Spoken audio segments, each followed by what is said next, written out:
ऐसा हुआ कि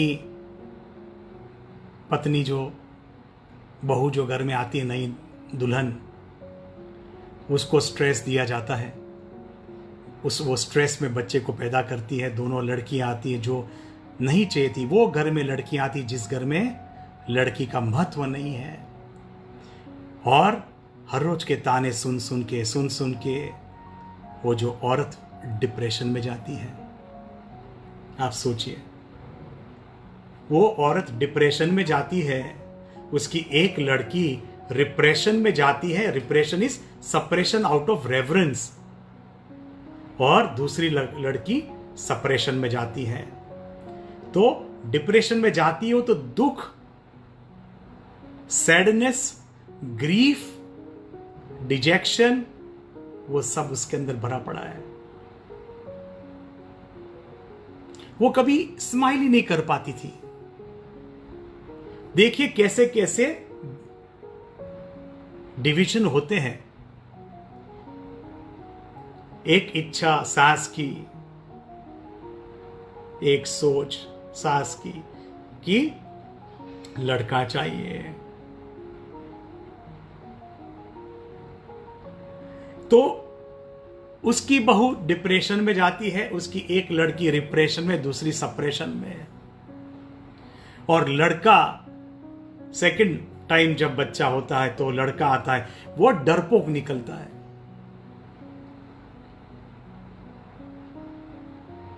सिचुएशन एंड सर्कमस्टेंसेस, देखो कैसे कैसे हालात में आपको कहां लेके जाते हैं।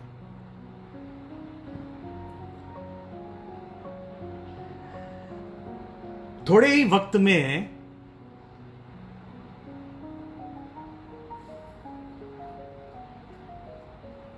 सबको तकलीफ होनी शुरू हो गई। सबसे पहले बच्चों की मां है, उनको डिप्रेशन की दवाई शुरू करनी पड़ी। अभी देखो, जिसने एक थॉट लाया था वो तो नहीं है संसार में, वो तो चली गई। अभी वो क्या देके गई? एक को डिप्रेशन देके गई, एक को रिप्रेशन, एक को सप्रेशन, और बच्चे को फियर। प्रेगनेंसी में मां टोटल फियर में थी और बच्चा फियरफुल पैदा हो गया। समय बीतता गया, मां की दवाइयां शुरू हो गई। डिप्रेशन में मां बहुत इरिटेबल होती, क्योंकि अभी क्या हो गया कि अभी इरिटेबिलिटी और गुस्से का निकलने का रास्ता मिल गया, क्योंकि सास मर चुकी है। अभी वही हेड हो गई। औरतों की बात करता हूं, औरतों की साइड पे। तो जो लड़की शांत थी वो अपनी पढ़ाई खुद कर लेती थी, अपने भाई को पढ़ा लेती थी। और कभी ऐसा होता था कि भाई को पढ़ाने के लिए मां जो बोलती तो खुद की पढ़ाई छोड़ के भी भाई की पढ़ाई करा लेती। और कभी कभार उसका जो होमवर्क आया हुआ होता वो छूट जाता, और स्कूल में टीचर डांटते तो भी वो डांट सहन कर लेती, और नहीं तो आके बताती कि आज मुझे डांट पड़ी, मैं होमवर्क नहीं करके गई थी। अच्छा, मैंने करना नहीं था, ऐसा नहीं था, भाई को पढ़ा रही थी, भाई समझ नहीं रहा था, उसको ज्यादा समय लग गया। तो भाई को पढ़ाते पढ़ाते मेरी पढ़ाई धीरे धीरे छूटती गई। और जो दूसरी लड़की है वो पढ़ाई करे नहीं, उसको पढ़ना ही नहीं है। और कभी टीचर फेल करेगी तो टीचर को जाके गालियां देगी कि दूसरी बार फेल किया तो देख लेना, पत्थर मार दूंगी। ये सब ऐसी टेढ़ी मेढ़ी बातें करती रहती थी।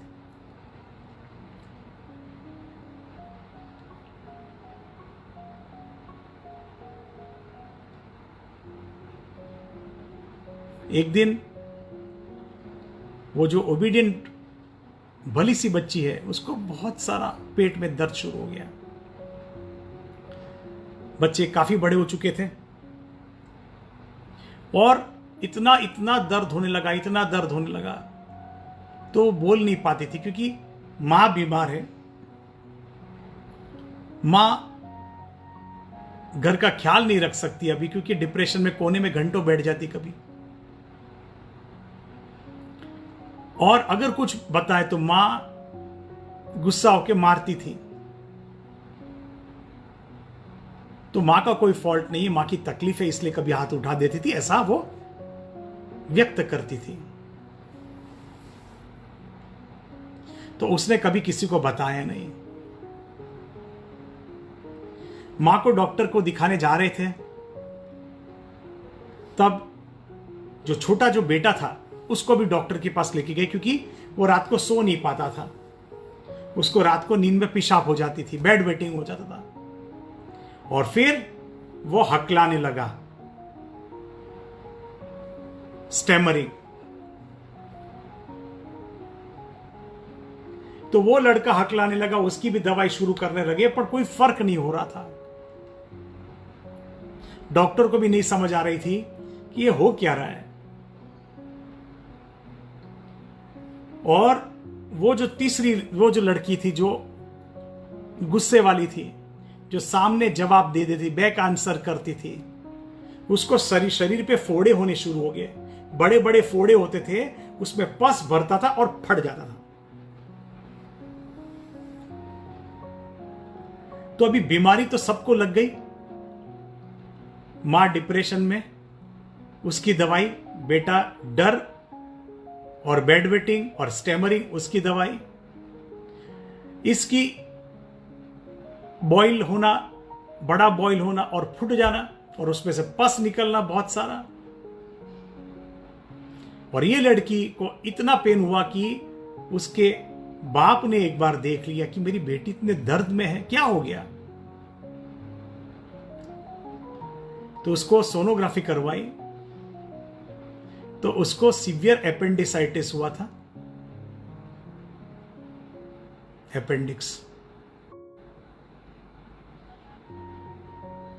अभी ये सोचिए, जो सोचते हैं, जो सिचुएशन है, वैसे कैसे दिमाग में जाता है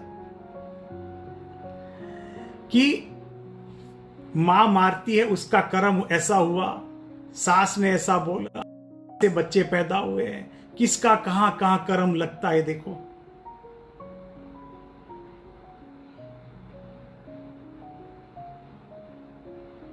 और अपेंडिक्स, आपको पता है अपेंडिक्स एक रूडिमेंट्री है, ऑर्गन है। रूडिमेंट्री मतलब जिसकी कोई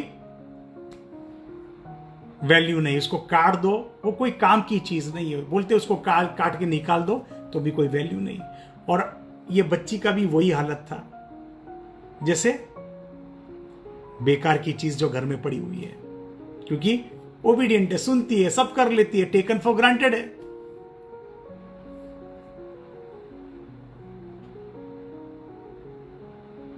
तीनों तीन की दवाइयां शुरू हो गई बच्चों की, मां की तो दवाई शुरू ही थी।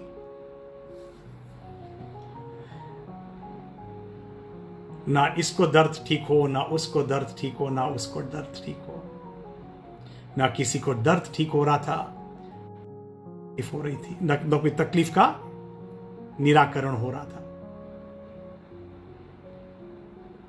कर्म देखिए कहां से कहां से कहां से पूरी ट्री है, ब्रांचेस है, देखो कैसे निकलते हैं।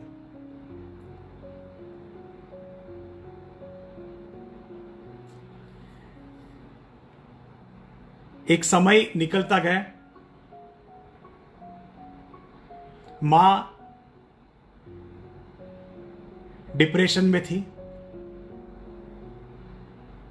और सडनली सबको एक सोच आई कि सब शिरडी चलते हैं, साईं को मिलते हैं। साईं बाबा का बहुत सारा सुना है। तो सब शिरडी जाने के लिए रवाना हो जाते हैं, क्योंकि डिप्रेशन में मां को पता ही नहीं चलता था कि वो कितना मार देती थी, और वो जो बच्ची रिबेल करती थी उसको मारती तो वो अपने भाई को मारती। मतलब कि इतनी जहरीली हो गई थी कि उसके शरीर में भी जैसे बॉयल हो गया, पस हो गया, इन्फेक्शन हो गया और वो फट जाता था, जैसा उसका स्वभाव हो गया था कि थोड़ा भी कुछ बोला जाए और फट जाती थी। और ये लड़की शरीर आया ही नहीं कि मुझे, क्योंकि इसकी वैल्यू ऐसी थी कि एज इफ वो कुछ मायने नहीं रखती। अपेंडिक्स को सब शिरडी जाने के लिए निकल चुके हैं कि कुछ ना कुछ तो है, क्योंकि इतने सारे डॉक्टरी की दवाई अगर कुछ काम नहीं कर पाती तो साईं के पास हम सबको जाना चाहिए।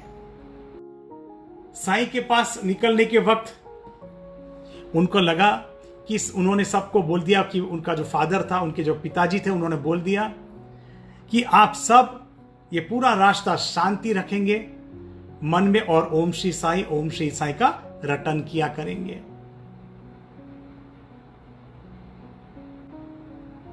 जो मां थी डिप्रेशन में, वो पूरा रास्ते रोती रही, अपना जीवन याद करती रही कि क्या थी, क्या सोचा था, क्या सोच के शादी करी, क्या सपने देखे थे और क्या हो गया आज। और उसने अपने पति को पूछा कि बाबा को जब मिलेंगे तो वो पैरों में जो एड़ियों में जो कट आता है वो भी बता दूं। तो उसका पति पूछ रहा है, अच्छा एड़ियों में तुमको कट आता है? हाँ बोलती है, एड़ियां फट जाती हैं। ठीक है, वो भी बता देना। वो जो ओबीडियंट चाइल्ड था, बच्ची थी, उसने बोला कि मुझे थोड़ी खाज हुई हुई है, एक्जिमा भी हुआ है, तो वो भी मैं बात कर लूंगी। ठीक है।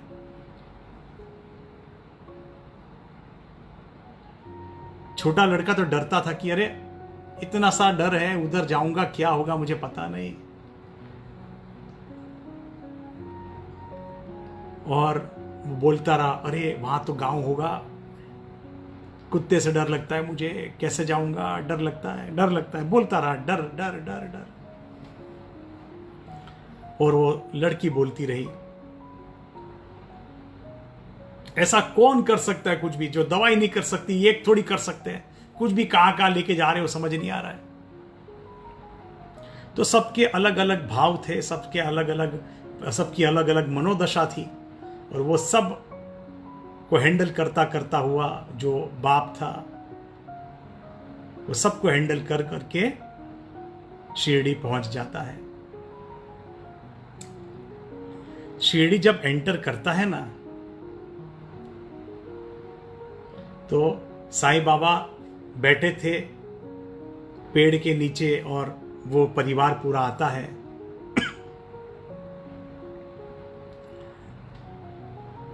और साईं बोलते हैं, भाले राव, मैं तुम्हारी ही राह देखता था भाले राव। भाले राव को समझ नहीं आई कि यार बाबा राह कैसे देखते, मैंने तो बताया नहीं मैं आ रहा हूं, और उनको कैसे पता लगा कि मेरा नाम भाले राव है। बैठ भाले राव बैठ, पानी पियोगे? अरे तात्या, इन सबको पानी तो पिला दे, सब थके हैं। और साईं ने सबके सामने अपनी प्यार भरी नजर करी, सबको देखा और बोले, सब ठीक हो जाएगा, सब ठीक हो जाएगा, कर्म है, कोई बात नहीं, सब ठीक हो जाएगा। साईं राम।